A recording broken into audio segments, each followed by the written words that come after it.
제가 예전에 알던 사람은 기도할 때 자주 예수님을 만난다고 했어요. 이런 신비한 영적 체험을 이야기하면 귀가 솔깃해지기 마련이죠. 누구나 그리스도인이라면 영적 체험에 대해서 궁금해 하니까요. 나도 그런 체험을 한다면 믿음도 더 견고해질 텐데 라고 생각하게 됩니다. 바울은 누구보다도 영적 체험을 많이 한 사람입니다. 하지만 그런 체험을 전혀 내세우지 않았고 영적 체험 중심으로 사역하지도 않았습니다. 왜 바울은 자신의 영적 체험을 중심으로 사역하지 않았을까요? 오늘 말씀은 고린도후서 12장 1절부터 10절이고요. 그 중에서 7절부터 10절까지 읽겠습니다. 여러 계시를 받은 것이 지극히 크므로 너무 자만하지 않게 하시려고 내 육체의 가시 곧 사단의 사자를 주셨으니 이는 나를 쳐서 너무 자만하지 않게 하려 하심이라. 이것이 내게서 떠나가게 하기 위하여 내가 3번 주께 간구하였더니 나에게 이르시기를 내 은혜가 내게 족하도다. 이는 내 능력이 약한 데서 온전하여짐이라 하신지라. 그러므로 도리어 크게 기뻐함으로 나의 여러 약한 것들에 대하여 자랑하리니 이는 그리스도의 능력이 내게 머물게 하려 함이라. 그러므로 내가 그리스도를 위하여 약한 것들과 능욕과 궁핍과 박해와 곤고를 기뻐하노니 이는 내가 약한 그때의 강함이라. 아멘. 오늘 말씀의 제목은 영적 체험보다 육체의 가시를 통한 교훈이 더 크다입니다. 바울을 무너뜨리려고 했던 대적자들은 자신들이 체험한 환상과 계시를 내세우며 자신들의 탁월함을 자랑했는데요. 그러나 신비한 체험에 있어서 바울을 능가할 사람은 많지 않습니다. 바울은 다메섹에서 박해를 피해 피신하는 이야기를 하다가 자신을 3인칭으로 표현하면서 영적 체험에 대한 이야기를 전하기 시작합니다. 그는 14년 전에 셋째 하늘까지 올라가서 놀라운 체험을 했다고 고백했는데요. 첫째 하늘은 우리가 보는 하늘이고요. 둘째 하늘은 우주의 하늘이고요. 셋째 하늘은 하늘나라의 하늘을 의미합니다. 그러니까 바울은 셋째 하늘에게까지 올라가 하나님을 배웠고 말로 표현할 수 없는 말들을 들었습니다. 그 14년 전은 바울이 아라비아에 머물렀던 시절이요, 안디옥 교회로 가기 전입니다. 이때 바울의 행적은 알 수 없는데요. 바울이 밝히려 하지 않기 때문인데요. 왜 바울은 자신의 신비한 영적 체험을 드러내며 그 중심으로 사역하지 않았을까요? 오히려 바울은 영적 체험 중심으로 사역하기보다 철저히 복음 중심, 말씀 중심으로 가르치며 예수님을 전했습니다.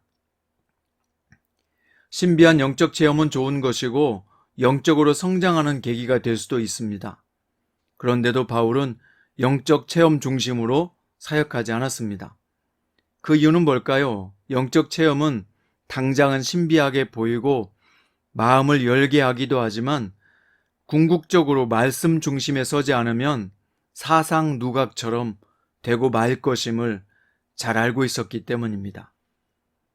영적인 체험을 자랑하다 자칫 자신은 특별한 사람이라는 자만에 빠질 수도 있고요. 자신의 영적 체험을 타인에게 강요하다 보면 신비주의로 빠질 위험이 많다는 것을 바울은 잘 알고 있었을 것입니다. 그 무엇보다도 바울은 하나님께서 어떤 사람들에게 영적 체험을 더 많이 하게 하시는 이유는 결코 자랑하라고 주신 게 아니요, 오히려 더 겸손하고 낮아지라는 하나님의 명령임을 잘 알고 있었기 때문입니다. 이어서 바울은 하나님께서 자신을 자고하지 않도록 특별한 것을 몸 안에 주셨는데 그것은 육체의 가시라고 말했습니다. 바울의 육체의 가시에 대해서는 성경학자들마다 여러 가지를 제시하지만 정확한 병명은 알 수 없습니다. 바울이 육체의 가시에 대해서 정확한 설명을 하지 않기 때문이죠. 하지만 이 육체의 가시는 지속적으로 바울 자신을 괴롭혔고요. 주님께 3번이나 간절히 기도했지만 치유받지 못했습니다.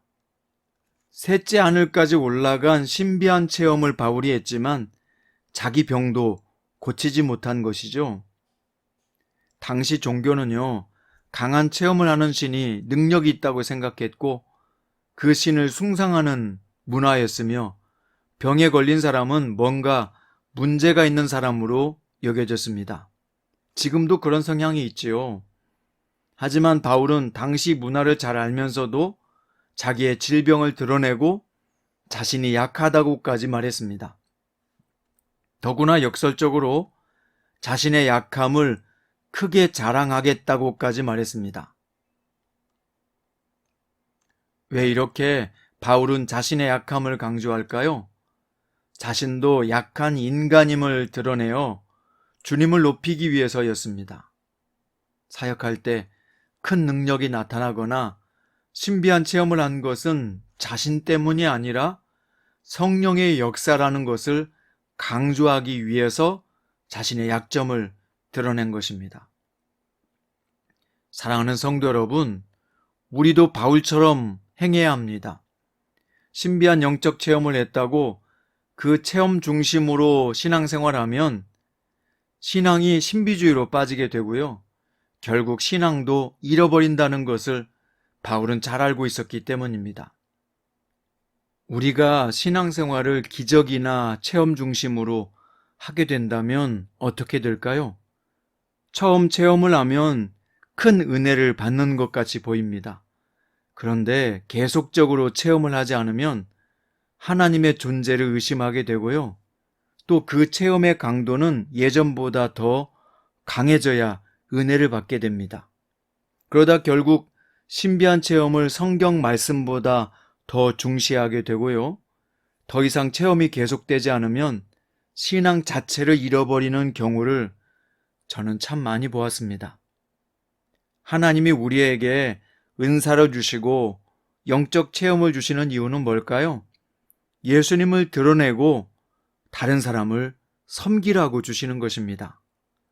나를 높이고 내 영향력을 더 과시하기 위해서 내가 남보다 더 특별한 사람이라는 것을 보여주기 위해서 하나님이 주신 체험과 은사를 남용한다면 그는 결코 하나님의 심판을 피할 수 없을 것입니다.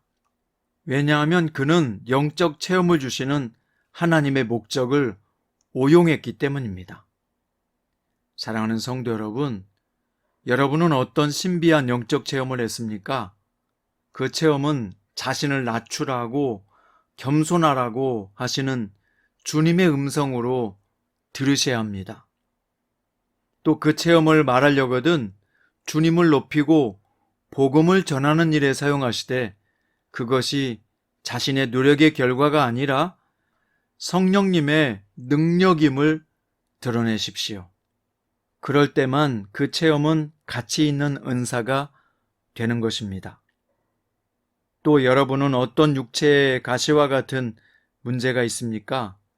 그 육체의 가시는 육체적 질병일 수도 있고요. 자신이 해결할 수 없는 어떤 큰 문제일 수도 있습니다. 이 육체의 가시를 주시는 이유는 너무 자구하지 않도록 하기 위함이요. 주님만을 의지하도록 하기 위함입니다. 육체의 가시를 위해 기도해도 응답이 없는 이유는 오늘 본문에 보세요. 내 은혜가 내게 족하도다. 이는 내 능력이 약한 데서 온전하여지기 때문이다. 라고 주님은 말씀하십니다. 육체의 가시 때문에 힘들어하는 여러분, 오늘 주님의 음성을 들으십시오. 내 은혜가 내게 족하도다. 이는 내 능력이 약한 데서 온전해진다는 이 주님의 말씀이 나를 향한 말씀인 것을 기억하시고 받아들이십시오. 자, 말씀의 결론입니다. 진실한 성도에게는 그 어떤 것도 귀중하나 자랑할 수 있는 것은 못 됩니다. 정말 주님의 사람이라면 십자가 외에는 자랑할 것이 없습니다. 오늘은 갈라디아서 6장 14절 말씀을 선포하고 마치겠습니다. 그러나 내게는 우리 주 예수 그리스도의 십자가 외에 결코 자랑할 것이 없으니 그리스도로 말미암아 세상이 나를 대하여 십자가에 못 박히고 내가 또한 세상을 대하여 그러하니라. 성도 여러분, 우리가 자랑할 것은 십자가 외에는 없습니다. 영적 체험은 나에게 겸손하라는 주님의 말씀이요, 육체의 가시는 내 은혜가 내게 족하도다 라고 하는 주님의 음성입니다. 오늘 자신이 연약한 인간임을 고백하고 주님의 십자가가 나의 능력임을 자랑하는 복된 성도들 되시기를 주님의 이름으로 축원합니다. 기도드립니다. 사랑의 주 예수님, 우리는 오늘 바울을 통해 영적 체험과 육체의 가시에 관한 태도를 배웠습니다. 우리도 바울처럼 영적 체험을 통해서 자신을 겸손하게 낮추게 해 주십시오. 또한 육체의 가시 속에 들어있는 주님의 은혜를 깨닫고 오늘 나에게 있는 가시의 문제도 감사함으로 바라보게 해 주십시오. 오늘 또 십자가 외에는 자랑할 것이 없는 참된 그리스도인이길 원합니다. 예수님 이름으로 기도드립니다.